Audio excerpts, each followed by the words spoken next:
3, notes. I want you to notice area, so underline area. What operation do we use when we do area? Multiplication. Multiplication. So above it, write multiply. And what we're doing is we are multiplying to find out how many square units, circle that, how many square units fill up a shape. So if I was to cover a two-dimensional figure with squares, you will see how many of them are totaled up. And that's what we're finding when we multiply. The perimeter, what operation do we do when we do the perimeter? We add up all the sides. So write add. And it's the distance around the outside of the shape. Underline this part. The perimeter of a circle is called the circumference. Some people don't realize that when they're trying to find out the distance around the outside of a circle, that's called the circumference. And you're finding the perimeter. No. Okay, so when we do the area, we multiply. When we do perimeter, we add. Okay, so sometimes when we're finding area, there's irregular shapes. Okay? And in that case, we can't use a formula. We have to count up the squares.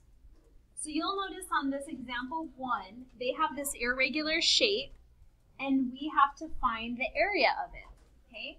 So what we're going to do is we're going to count all of the full squares. Okay? So they counted up all of the full squares, and they actually colored them red, and there was 16 of them. So I'm going to make a list over here. I want you to make a list on your notes.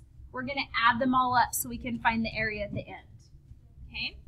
Then I'm going to count the almost full squares. See all the blue ones? They counted those as, you know what? They were almost full. So they counted them as a full square. And there was 11 of them. Since they were almost full, we counted them as a full square. There's no color for mine. And on your notes, it's not in color, okay? Then I'm going to count up the squares that are half full, okay? So the half full ones, they made green, and there was 4 of them. But I'm not going to write 4 over here because they were only half of a square. So I'm going to half my number that I got. What's half of 4? 2. 2. So I'm going to add that over here. Okay, and then the ones that are yellow were so small that I didn't count them. But that's okay because those ones that were almost full will kind of cover them. Okay, so I'm going to add these up, and I go 16 plus 11 plus 2, and that's 29. And then the only thing I have left to do is add my label. So I look back over here, and I see that it's miles squared. And what that means is it took about 29 squares to cover that irregular shape. That's why we say miles squared. Now, I'm going to add something in front of this, these little squiggles. The little squiggles means approximately or about. So when I'm doing math and I have an answer that's an estimate or it's not exact, I'm going to put the little squiggles in front of it. Okay? All right, so let's go down and practice. On number 1, I'm not going to get out my colors and color it. I'm going to use symbols. Okay? So if I have a full square, I'm going to put an X in it. So you go through number 1, and if it has a full square, put an X in it. Okay? And I know they're hard to see on your notes. Just do the best you can. And then if you have some that are almost full, you can go ahead and put an X in them too. But I don't see any that are almost full. However, I do see some half ones. So on all the half ones, I'm going to put dots. And you might have to really make your dot big to see it. I'm using a pen. Okay? Then I'm going to count up all of my full ones. So I have 1, 2, 3, 4, 5, 6, 7. So I had 7 full ones. And then I count up all my halves. And I see that I have 1, 2, 3 halves. What's half of 3? 1 1/2. So I put 1.5. And I'm going to have to add those together. And of course I know I have to add a decimal and a 0. And then it's very easy to add these up. So I end up with 8.5. Now, do you see a label here that I could add on? No, so if I don't see a label, I have to use the word units. And since these are square units, guess what I have to put at the back? Squared. Okay, let's try number 2. X out all the ones that are totally full.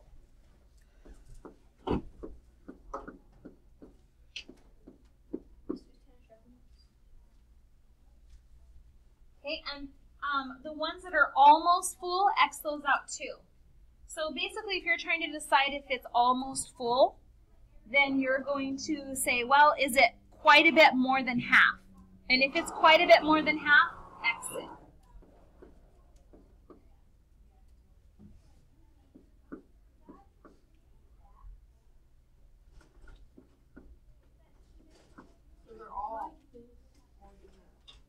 So that was a lot of them, right? So, but I do have some that are tiny little partials that I'm not going to count at all. So it'll kind of make up the difference. So count up all the ones that are full. So 1, 2, 3, 4, 5, 6, 7, 8, 9, 10, 11, 12. Now I didn't have any that I decided were halves, so I just ended up with 12 units squared. With the little squiggly line. And I'm definitely going to have my little squiggle because this is approximate. If somebody else was to do this, they might decide that, you know what, that is a half. Okay? And as long as we are within 3 units, we're going to be okay. So on your homework tonight, you're going to see the answer key, and it's not going to be the exact as your answer. But as long, or it might be, but as long as it's within 3, you're okay. If it's more than 3, then you need to go back and reevaluate. Okay? All right, everybody do the heart, and then let's check back and see, are we close? Okay, so here's what I did. I marked all those ones that were totally full, and then I'm like, that looks about half, that looks about half, and those are close to about half. So then I counted up all my full ones, and I had 4 full ones, and I had 1, 2, 3, 4 that were half, and half of 4 is 2. So I ended up with 6 units squared, and it's an approximate. Were you close to me? 9's quite a bit, but you're still within the 3, so I'd accept it. Okay? Okay, so now we have regular shapes. When we have regular shapes, we can use a formula. Our formula for area of a rectangle is A equals length times width. I have to write that every single time. So underneath yours, write A equals length times width. Then underneath the letters, we're going to fill in the numbers. What's the length of this rectangle? 14 with 7. So now use your calculator or your multiplication chart. I will allow the calculator. What's 14 times 7? 98. And I have to add my label, which is millimeters square. And I'm going to box my answer. Okay, number 5, I'm going to write down my formula first. Is this a rectangle? Yes. What's the formula for area of a rectangle? A equals length times width. Do I have to write down the formula? Yes. Nod your head yes. Okay, what is the length of this rectangle? 13. Width? 7.7. Do your multiplication. What's 13 times 7.7? 100.1. Label? Inches squared. Inches squared. That's easy. Box your answer. Until it gets harder. Okay, number 6. I want you to do on your own. We'll check it up here. Okay, does yours look like mine? Here's some things I'm looking for. Did you write your formula? Yep. Did you write 6 times 4 underneath it? Yes. Did you write A equals 24 centimeters squared? Yes. Okay, excellent. Box it. That's exactly what you need to do for your homework. And don't forget to box your final answer. Okay, now we're going to switch to a different regular shape, and it's called a parallelogram. Remember, parallelograms have two sets of parallel sides? And the formula for area of a parallelogram is what? Area equals B times H. Area equals B times H, which stands for base times height. So now I write down my formula. You should be writing down your formula. And I have to find the base and I have to find the height. The base is at the bottom of the height. And sometimes you have to rotate your paper around in order to see it. In this case, it's pretty obvious. It's a 12. 12 times my height, which is 4. What is 12 times 4? 48. 8 equals 48 feet squared. Then I'm going to box my answer. Once we get to probably 8.4, we're going to have to do cube. I can't remember when volume's coming, but it is coming. Okay, now what I see another parallelogram, two sets of parallel sides. Formula for area of a parallelogram? Area equals base times height. Area equals base times height. Do I have to write this every time? Yes. Do I have to write it on my homework? Yes. Yes. Okay. What's the base? 9. The height? 2 and 1/3. 2 and 1/3. So I have two options. I could turn this into a decimal. I could turn it into an improper. I'm choosing to go improper fraction. So 2 times 3 is 6, plus 1 more is 7. So that equals 7/3. Times, how do I turn 9 into a fraction? 9 over 1, 9 once. Okay? And now I can multiply those. But before I do, could I simplify? Yes. I could. Look at my 9 and my 3. What could I divide them both by? 3. Divide both of them by 3, so I end up with a 3 here and a 1 here. So now I have 3 times 7 is 21. 1 times 1 is 1. And 21 divided by 1 equals? 8 equals 21 centimeters squared. 21 centimeters squared. Exactly. Good job. Okay. All right, do number 9 on your own. We'll check back.